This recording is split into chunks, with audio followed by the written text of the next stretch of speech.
I'm going to simply title this video Ted. I try my best to offer customer support for those who buy my book and even those that don't, as far as answering questions. Now, there was a question posed to me yesterday in a Gmail, and it's a fellow by the name of Ted in a place not here was having an issue. He bought my book and he wanted to have some hints and tips as far as tillering and getting things even, which is ultimately fair.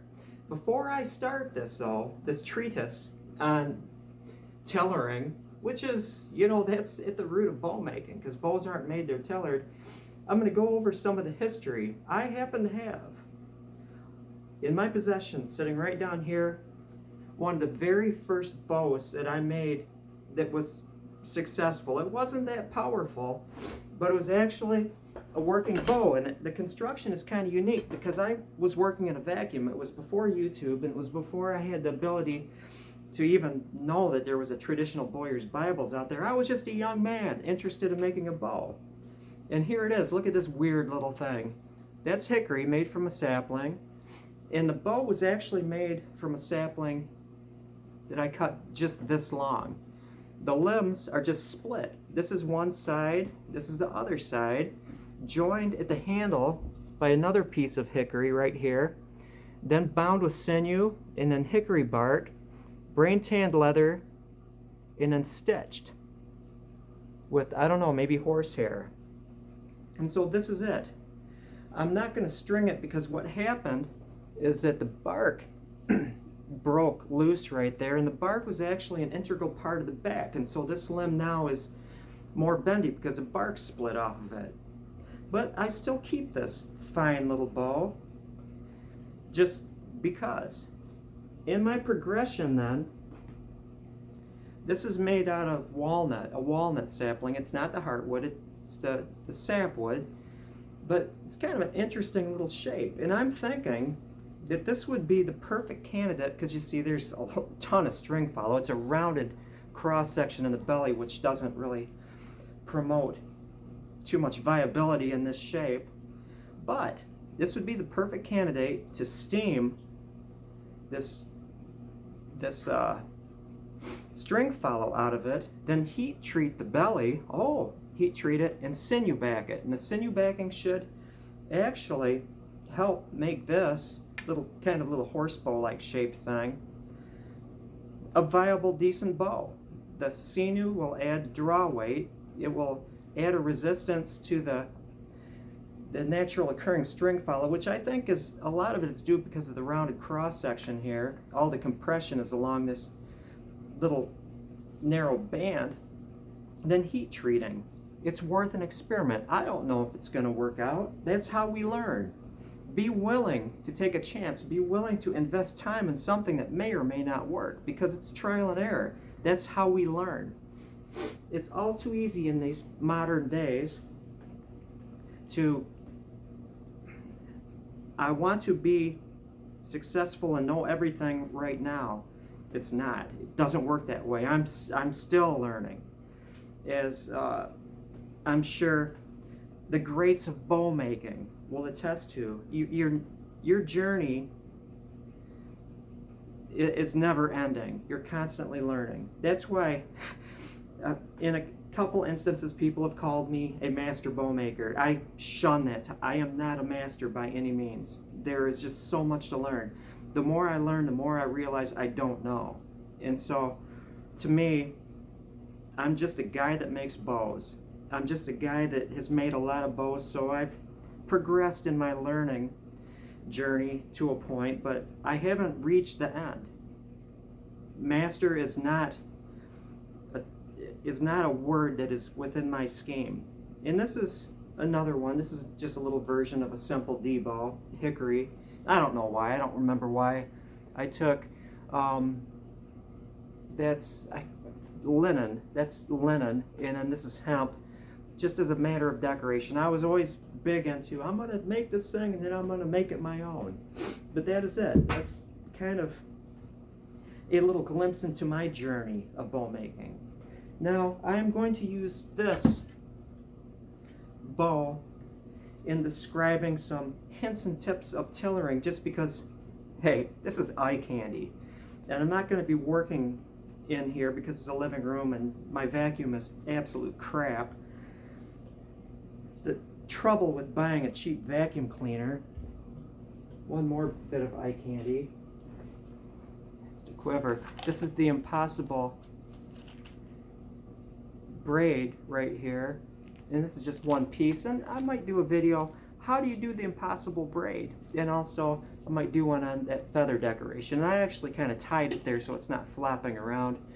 And went to added expense and trouble. That's rabbit fur around the rim. Not the most rugged of furs, but you know, this is not a high friction environment right there. It's just there to keep the arrow shafts from clunking into the side. Now, as far as the tools, I at first, where are they? Started out in bow making with this, a Nicholson rasp. And you probably have this if you're a bow maker in your toolkit. This thing is slow. And I'm going to show you an alternative to this. I've spent a week making a bow with this thing. It wasn't that nice because material is moved off the bow very slowly. I use this for making string knocks, you know, or string grooves or whatever, the knocks. And in that case, you're removing a little bit of wood and you don't have to work fast, but that's the only reason I still have this thing. I've made a lot of bows just with forms of scrapers. In this case, a W84. My original one is in my cabinet right there. I bought this NRA commemorative one. Not the best steel, but I've made a lot of bows. In the beginning, those bows I showed you were made with my original W84, and I still have it. I broke the tip off of it and redid it. It's shorter, but yeah, I still have my original knife. Various forms of scrapers. This is just kind of a draw knifey thing. This is an important thing to have in your toolkit, a draw knife. It also works as a scraper. But as far as rasps, this is my mule, a Nicholson rasp. Or not a Nicholson, but a Farrier's. Everyone should have a Farrier's rasp. You can go to your local farm store and they have Farrier's rasps. I would encourage you though to get a good Italian steel Farrier's rasp. This is a balut, I think. It's kind of dark in here. I can't read it without my glasses and a light, but I think this is a balut or something of that, and this just unscrews here. But this was given to me by another bow maker, and once I had this in my hand, I didn't turn back. A Farrier's rasp is your best friend because it's good to be able to remove wood. Sanding blocks, whether or not they're flexible, you can go to the hardware store and get a kind of a dense spongy block that in itself is a sanding block. But I use that as the base for sandpaper because it seems like a flexible sanding block will remove wood faster than a hard wooden one. I have both hard wooden sanding blocks and I also have the flexible one, and I use the flexible one more often than the hard one, except when I'm following like edge lines. Now as far as that goes, getting them even, I'm going to say that I utilize, there's a pencil in here, this to a great degree to mark thicknesses along there, and then I work to the line. To get even, there's a couple of factors. Yes, there are asymmetric bows. I'm not going to talk about that. Let's just consider the bows that if you draw a line right here to the tip, it's symmetrical to this side. And so first of all, to get it even, it's centered. This right here is centered. It's the same length, it's the same length. With one of these, with a little practice, I'm not going to get into the fine points of this thing, marking it, marking it, marking it, marking it, all four, and then working down to the lines, you're going to have an even thickness. And it can happen, but generally let's assume that if you have a piece of wood, it's uniform throughout, so if it's the same length and it's the same thickness, it's going to be an even tiller. Now it so happens, because of leverage, that you're going to have a taper from this tapers, but also a taper. It's going to be a little thicker here than here. And so you can either use a series of lines, thicker here, and then it thins out, and then using your eye, grading it from this line that you marked to this line, so it's even, not stepped. Boom, boom. I can tiller a bow before even hitting the tillering tree or tillering stick. I don't have a tillering tree, I have a tillering stick. Just by following the lines here. Now you must make sure of a couple things before you start tillering and expect the bow to be done. The first is that the bow is to the right moisture level. You can, of course, tiller a bow green and then let it dry and then retiller it, because it's going to get stiffer.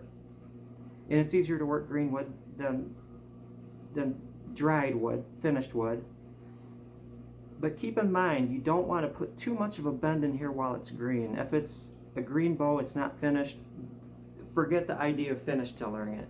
The second thing is that you need one of these tillering stick. If you're not like very experienced, and even if you are, this is a very necessary tool. And the next thing is, I've taught people to make bows, and then they take their bows that they're working on home, and then they wind up destroying them, because before it's finished, before it's balanced on this, and I'll show you how this works, they try to string it, and then what they find is one limb will go wang, a tremendous amount of bend, the other one will be stiff, and they destroyed the limb or damaged it. Sometimes you can fix it with heat, heat treating, and then bend it back. But they have most likely destroyed their bow because they strung it much too early. It needs to be balanced before you brace it. Now some people will say, I know I'm rapid firing all this information, some people will say, do not draw the bow back during tillering beyond your target draw weight.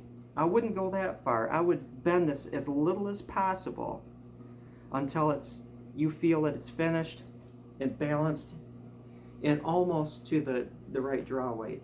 Well, let's put this on here. This is the bowstring. And it might look like paracord, it's not. It's a 2-ply reverse twisted string, and the reason why I have tie-down ends and not loops is, number one, I like the idea of that because if you can operate knots, get used to knots, and not even think about it, the string bows, then, and only then, are you capable of fully utilizing a natural string like sinew, which will change in length depending on humidity or rawhide or what have you. Getting used to tying on your strings is a handy skill.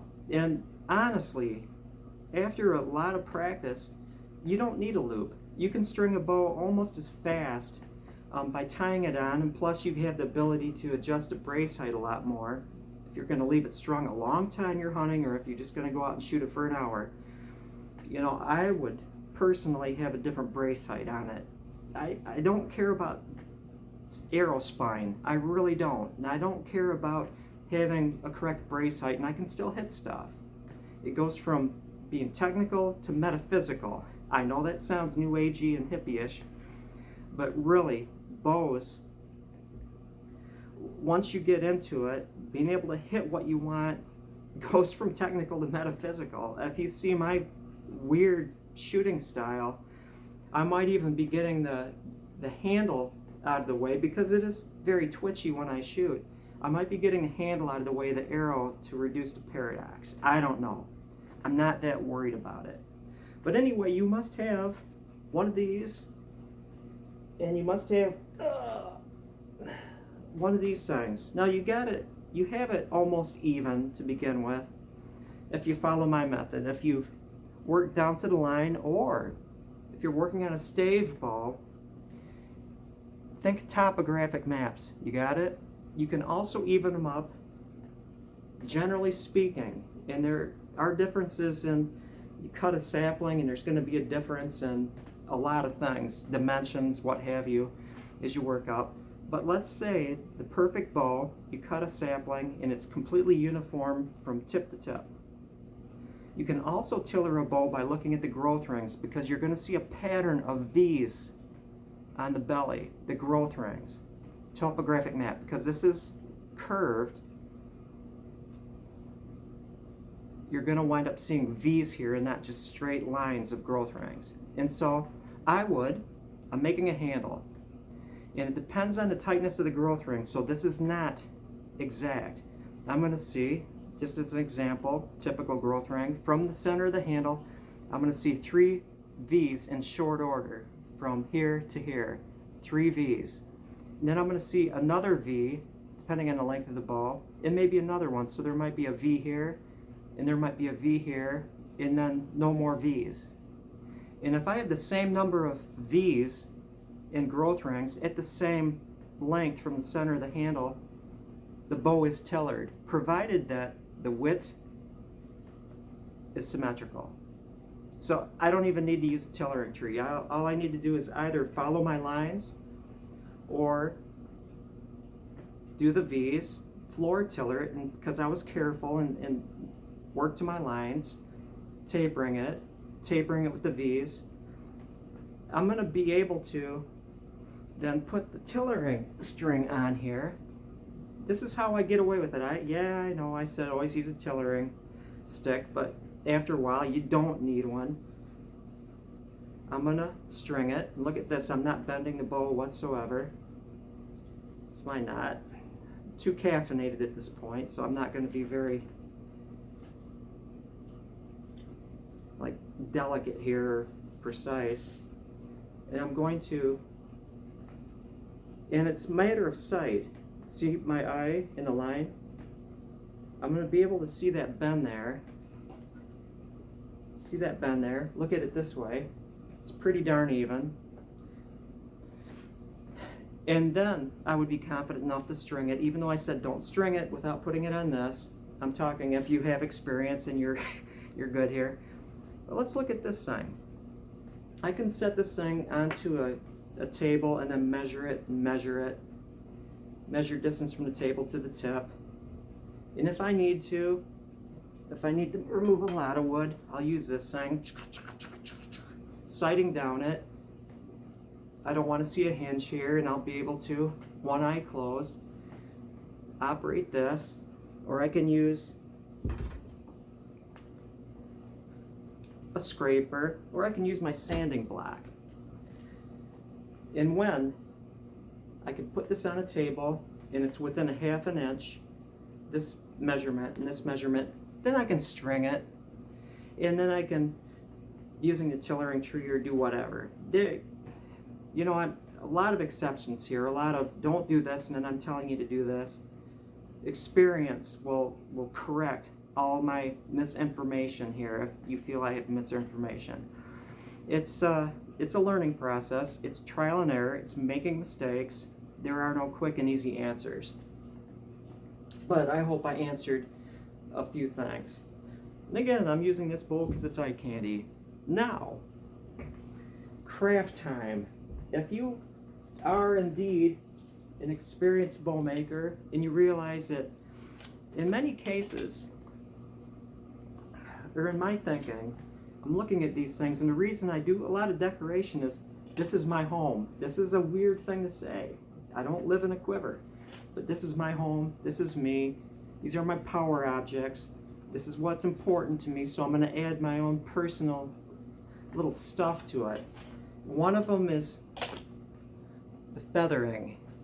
Now let's grab some stuff here. Pardon me, I don't have my stuff here, but it's close.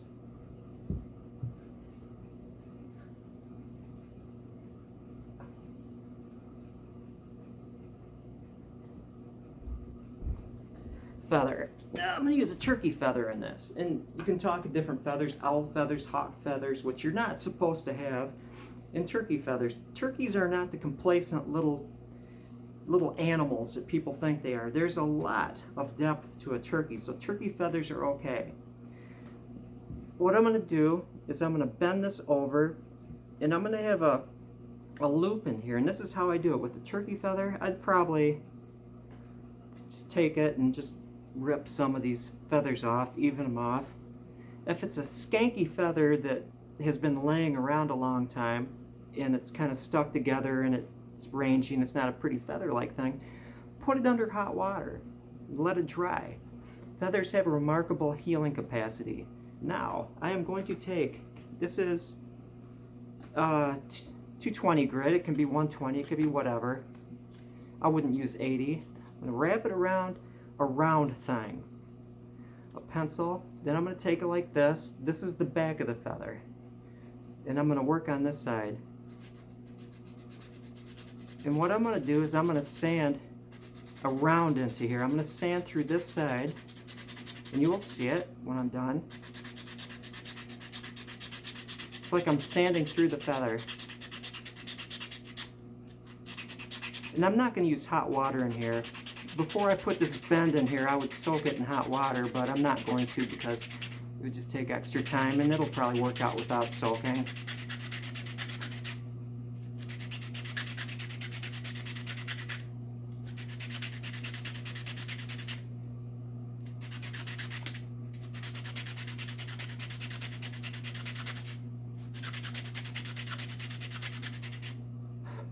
You can see that I've sanded it almost all the way through. Now there's going to be gluing involved in here, so I'm going to sand around the shaft just to make it rough.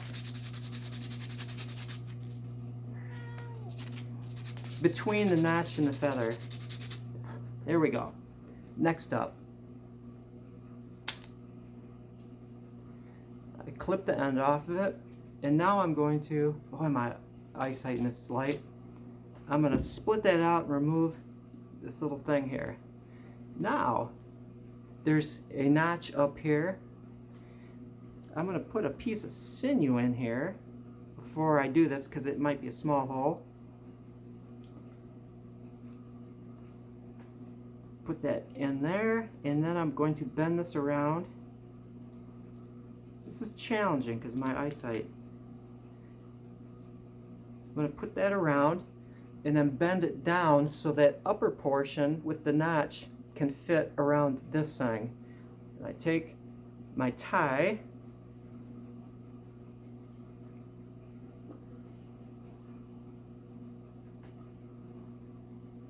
I know this might seem kind of off-putting, but spit actually makes this stuff glue together.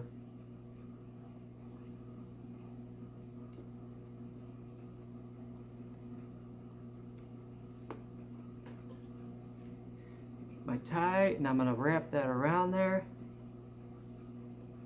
to keep it down. You can put some glue in there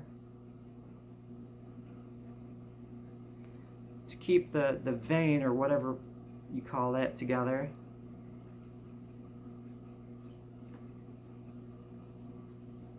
And it self-glues. And you might want to put some glue around there. So now you have a feather that's tied.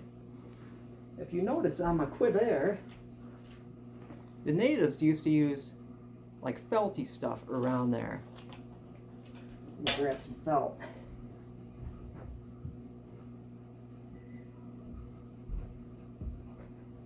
Just plain old felt. Hobby Lobby. And I've got a little doohickey right here. A little notch. And so I have a rectangle. Put some glue on that. If you use Elmer's glue or hide glue, it's gonna not dry brown, it'll dry clear. Put some glue on that little thing. I'm gonna have to peel off some more feather. And then just wrap it.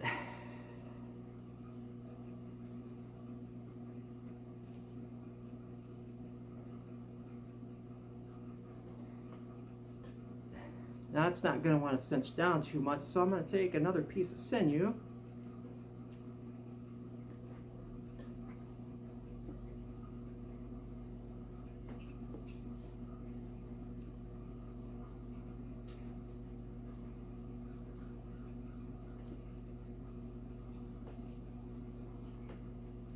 And do a spiral wrap.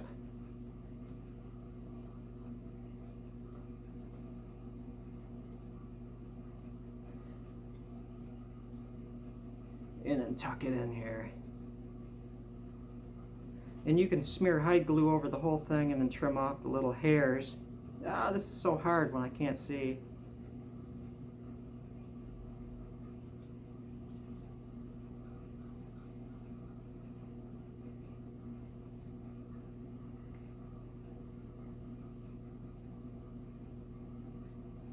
I'm just going to wrap this over the other sinew and it'll self-glue. And again, a little hide glue over it. And that is it. Craft time with John. I'm not going to use the tight bond to smear over the whole thing because it would dry kind of brown. But that is it. And you now have a feather to hang on your quiver. And you can just